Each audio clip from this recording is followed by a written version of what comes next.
Kiểm cho nào trượt dễ ok, nó dướng chỗ chuột à, cắt nó ngọt nè.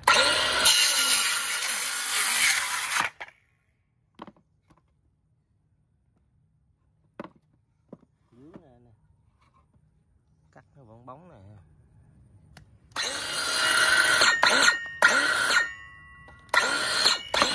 21V.